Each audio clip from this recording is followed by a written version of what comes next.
La movilización en la tardecita en la Plaza Varela de las familias que se han agrupado para reclamar que sus hijos vuelvan a clases todos los días en la escuela pública. O sea, han saludado esta obligatoriedad que ha anunciado el gobierno y ya desde el martes se viene cumpliendo, pero entienden que esa obligatoriedad debe ser acompañada con ir a clase todos los días, ¿no? Porque los chiquilines siguen manteniendo 3 o 2 veces por semana presencial y el resto a distancia, ¿no? Lo que reclama es que sea la presencialidad para todos los días, y eso el gobierno lo está estudiando. Robert Silva, vamos a escuchar las declaraciones. En las últimas horas ha dicho que es el Ministerio de Salud quien toma en definitiva la decisión, pero que sí se está estudiando seriamente poder dejar de lado las distancias tan rígidas del 1,5 metros y pasar a otras medidas sanitarias para devolver la presencialidad. Vamos a escucharlo. La idea es que dentro de cada salón de clase puedan entrar más alumnos que los que entran actualmente, en donde se exige 1,5 metros entre cada banco. La propuesta la realizó el presidente del CODICEN, Robert Silva, quien en contrapartida planteó que aumenten los restantes controles. Atendiendo a otras medidas de protección personal que los estudiantes puedan tener, por ejemplo en el caso de educación primaria, el uso del tapaboca en forma permanente, la ventilación ahora que el clima está cambiando en mayor proporción en nuestras aulas, para permitir aumentar esa presencialidad. Bueno, lo cierto es que hay una movilización esta tardecita, fuera del anuncio que acaba de hacer ya anoche Robert Silva, el presidente del CODICEN. Los familiares organizados por la escuela pública tenían previsto movilizarse hoy sobre las 5 de la tarde ahí en Plaza Varela. Natalia Cámara es integrante de este colectivo. Natalia, bienvenida, gracias por acompañarnos esta mañana. ¿Mantienen la movilización para hoy a las 5 de la tarde? Para hoy 5:15 en la Plaza Varela, como tú decías. Nosotros estamos contentos por el decreto de la obligatoriedad. Sin embargo, no es suficiente. Una obligatoriedad tiene que ir acompañada con una presencialidad plena. Entonces nosotros seguimos un poco con esa convicción, con la necesidad de que el gobierno nacional encuentre las soluciones y los recursos para que a la escuela se vuelva y se vuelva todos los días. Quizá reducir la distancia entre los alumnos es el paso previo, inminente, hacia el reclamo que están realizando ustedes como padres, ¿no? ¿Qué efectos, desde el punto de vista de ustedes, está teniendo en el aprendizaje este condicionamiento, ¿no? De que no se puede ir todos los días a clase? ¿Ustedes están percibiendo como padres problemas, inconvenientes en el aprendizaje de sus hijos? Sí, la evidencia científica es bastante contundente en este tiempo digamos, de pandemia. Los hallazgos científicos y la evidencia de pediatras, de infectólogos, de referentes de la educación son contundentes en cuanto a los efectos negativos y adversos que están teniendo los niños y las niñas del país al no volver a la clase, al no ir todos los días. Uno de los conceptos que nosotros estamos manejando es poder pensar la salud de forma integral, porque se hace hincapié en proteger a los niños y a las niñas para que no se contagien de COVID-19, y las evidencias científicas demuestran que los niños no se contagian, y es importante pensar en que la salud también incluye la salud emocional, la salud mental, y ahí nuestros niños y nuestras niñas están pasándolo mal, o sea, la infancia está pasándola mal. Nosotros como familias lo vemos en nuestras casas, constatamos lo que los científicos y los pediatras plantean públicamente. El aislamiento, la falta de la pérdida de rutina, la alteración del sueño, el exceso de pantalla, el aislamiento social, situaciones también de depresión, y también no hay que olvidar que la situación de la no presencialidad plena genera una profundización de las brechas, que también públicamente se ha comentado, porque los niños y las niñas que asisten a escuelas de quintil 5, que se les llama escuelas con contexto socioeconómico más favorable, la asistencia es mayor, y los niños y las niñas que que viven en otros barrios con otras dificultades socioeconómicas, la presencia en la escuela, la asistencia es un porcentaje muy inferior. Por lo tanto, acá el problema está planteado sobre todo en los niños y en las niñas en situación de mayor vulnerabilidad social. Las cifras son contundentes, también el CEIP está manejando entre 6.000 y 7.000 niños que no fueron a la escuela en todo el año. Por lo tanto, el efecto de la desvinculación de los niños en la escuela pública es alarmante.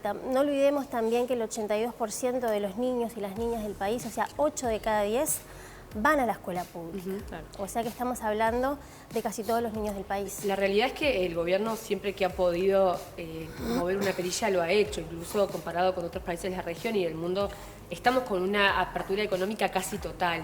¿Ustedes se han asesorado con algún médico infectólogo o con algún técnico que les diga, bueno, realmente es innecesario no estar en la presencialidad total? ¿Por qué creen que serían, más allá de, por supuesto, los argumentos psicológicos y de contacto de los niños con las escuelas, ustedes se han asesorado con alguien que les diga, bueno, no sería un problema llegar a la presencialidad teniendo en cuenta que, bueno, el gobierno me parece que ha dado claras señales de que siempre que se puede abrir o habilitar algo más lo ha hecho?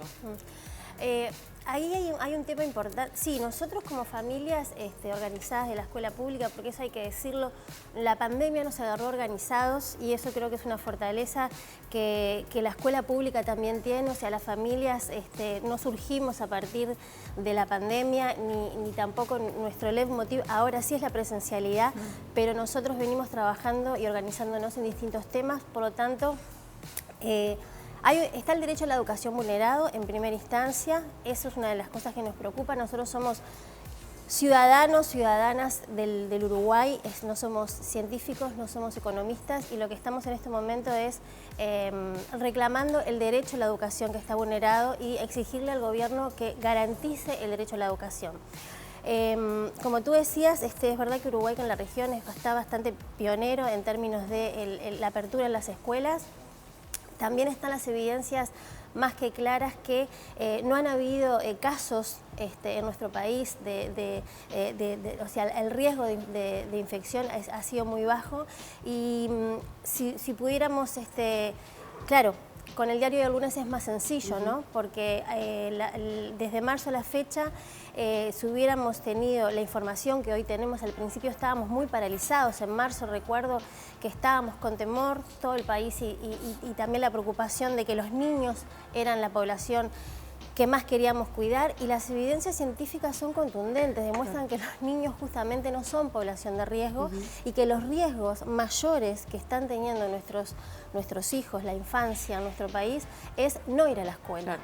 Entonces, en ese sentido, sí estamos como alerta siempre de lo que los referentes científicos nos están diciendo. Natalia, más allá de todo en los niveles emocionales, ¿no?, que están afectando a los niños, ¿cuál es la preocupación de ustedes en cuanto al nivel académico, ¿no? No solamente a los chicos de sexto de escuela, bueno, o en el liceo, sexto de liceo, que se tienen que preparar para algo más, sino en todos los niveles. Sin duda el plan Ceibal ha sido una herramienta, pero también hay distintas realidades, distintos hogares que algunos tienen acceso y otros no. ¿Cómo ven lo académico y lo que se viene ahora para lo que resta del año y el año que viene? Bueno, gracias por la pregunta. Sí, obviamente es una preocupación porque el déficit pedagógico es importante. Nosotros sentimos que este año, digamos, es un año que se ha perdido. Fíjense que públicamente también se han manejado algunas cifras. En una escuela de 20 horas diarias, semanales, 4 horas diarias, escuelas comunes, los niños están yendo 8 horas semanales. Es decir, que hay una pérdida de 12 horas semanales que es muy importante para cualquier niño. No tenemos que olvidar que muchos niños ingresaron al primer año de escuela, empezaron a aprender a leer y a escribir. Están los niños de sexto que pasan a la educación media, que ya eso es un impacto importante para cualquier niño, pasar de un subsistema a otro. O sea que claramente hay una situación académica que hay que atender y en ese sentido nosotros también planteamos que es importante pensar presupuestalmente cómo resolver esos asuntos, porque hay que nivelar, hay que trabajar en aquellos niños que no fueron a la escuela y hay que irlos a buscar, cómo trabajar en el verano con esos niños que, si esa es una idea, no sabemos, parte también de la preocupación un poco de las familias es que no hay públicamente una planificación en términos de a la sociedad, ¿no? Las autoridades de la educación, bueno, tenemos planificado para el 2021... En realidad, te voy a interrumpir, el otro día estuvo el Director Nacional de Educación acá y hablaba de que hay ideas concretas para que los chiquilines sean evaluados, pasen pero con una evaluación igual y que el año que viene se compense los efectos de la pandemia, ¿no? Y esto tendrá que ver con programas, con reforzamiento de clases, con bueno, eso... asignaturas de repente que sean con más carga horaria. En apariencia parece que esos planes están. Ahora, quizá lo que vos decís, no hay una comunicación oficial por parte de las autoridades todavía. Es verdad. Los maestros también, mirá que desde los sindicatos también están reclamando lo mismo que ustedes, sí, ¿no? Sí. Yo creo que es importante establecer a la sociedad porque no olvidemos que el Estado el Estado a través del Gobierno Nacional tiene la responsabilidad constitucional de garantizar el derecho a la educación. Por lo tanto, es una responsabilidad ineludible que debe asumir el gobierno y es importante poder comunicarle a la sociedad, a las familias, cómo está pensando el gobierno nacional esta situación de excepcionalidad, porque obviamente estamos frente a una situación excepcional, necesitamos medidas excepcionales y recursos excepcionales. Entonces, desde ahí estamos esperando un poco cuáles son los anuncios, cómo se piensa nivelar, los maestros con horas de apoyo, etcétera. Eso todo requiere plata, ¿no? Requiere recursos. Ahora, Natalia, ustedes hoy se concentran, ¿tienen previsto movilizarse a Torre Ejecutiva? ¿Tienen previsto algún otro intercambio con las autoridades en esta jornada? ¿Cuál es la expectativa? Bueno, nosotros cursamos invitación hace unas semanas al CODICEN, que nos respondieron y nos fijaron una audiencia para el 15 de octubre, el CODICEN ampliado. Vamos a tener una primera instancia de diálogo, cosa que nos congratula, agradecemos. Mañana. Mañana. Claro, 15 es mañana. 15 es mañana, tenés razón. Y que de alguna manera también sentimos que las familias organizadas de la escuela pública pusimos las alarmas en la sociedad y pusimos a la infancia en el centro del debate. Los chiquilines y las chiquilinas los niños y las niñas han sido los grandes olvidados en esta pandemia y nosotros justamente planteamos que queremos encender los motores del sistema educativo, porque ya que los motores de la economía hace rato que el país también necesitó activarlos para poner en funcionamiento todas las áreas productivas, nosotros decimos, bueno, es importante también encender los motores de la educación. Mañana, ¿a qué hora es la reunión mañana? Mañana 5:15 está prevista la concentración. Perfecto. Hasta las 7 de la tarde. Si no hay riesgo, ¿por qué no se iría a mayor presencialidad? ¿Por qué crees que el gobierno no habilita mayor presencialidad? Y bueno, mira, hay un tema que creo que una de ustedes lo planteaba, que es el 1,5 metros. Hay una limitación clara. Las escuelas no admiten, con las recomendaciones del protocolo sanitario, que todos los niños entren en un aula, entren en la escuela. Entonces, claramente hace que las escuelas hoy no puedan recibir a todos los niños. Esa es una gran limitación. Ya en la prensa ha salido y en algunos medios de comunicación que en Estados Unidos se está achicando esa distancia, se está hablando del metro. Eso permitiría ajustar protocolo, permitiría ajustar la cantidad de niños dentro del aula. ¿Y por qué el gobierno todavía no ha avanzado? Creo que ha dado señales, es cierto lo que tú decís, nosotros decimos que no es suficiente y es un tema también de dinero, de dinero. O sea, hemos visto que la educación privada ha avanzado en algunas respuestas, y las respuestas y las ideas creativas necesitan presupuesto.